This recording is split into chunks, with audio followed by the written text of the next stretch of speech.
அதிமுகவினரிடம் யார் அந்த சார் என்பது குறித்து ஆதாரம் இருந்தால் சிறப்பு விசாரணை குழுவிடம் வழங்கலாம் என முதலமைச்சர் ஸ்டாலின் தெரிவித்துள்ளார். சட்டப்பேரவையில் முதலமைச்சர் ஸ்டாலின் பேசியதை பார்க்கலாம். முதல் தகவல் அறிக்கை வெளியானதை வச்சுட்டு யார் அந்த சார் அப்படின்னு கேட்கறீங்க. மாண்புமிகு உயர்நீதிமன்ற உத்தரவுப்படி நியமிக்கப்பட்ட சிறப்பு புலனாய்வு குழு தான் இப்ப இந்த புகாரை விசாரிக்கிறாங்க. யார் அந்த சார் அப்படின்னு சொல்லி குற்றம் சாட்டுறீங்க. உண்மையாக உங்ககிட்ட அதுக்கு ஆதாரம் இருந்தா உயர்நீதிமன்ற உத்தரவுப்படி அமைக்கப்பட்டிருக்கக்கூடிய அந்த சிறப்பு புலனாய்வு கட்டுக்கொண்டு கொடுங்க, அதை சொல்லுங்க.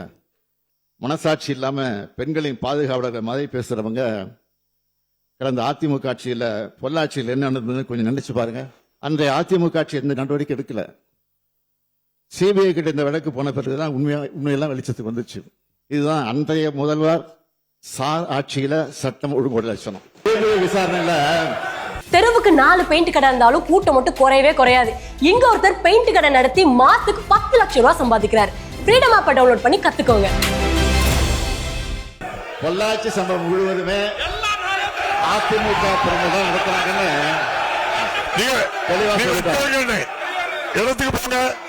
இவங்களை காப்பாற்றுறதுக்காகத்தான் இப்படி ஒரு சம்பவமே நடக்காத மாதிரி அந்த அதிமுக அரசு ஒரு பெரிய நாடகமே ஆடிச்சு.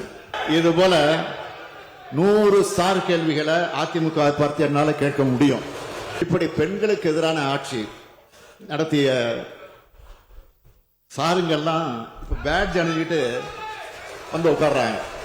எனவே இந்த அரசு மேல அடிப்படை இல்லாத குற்றச்சாட்டுக்களை சுமத்தி அதன் மூலமாக களங்கப்படுத்தலாம்னு சிலர் நினைக்கிறாங்க. அது ஒருபோதும் எடுபடாது.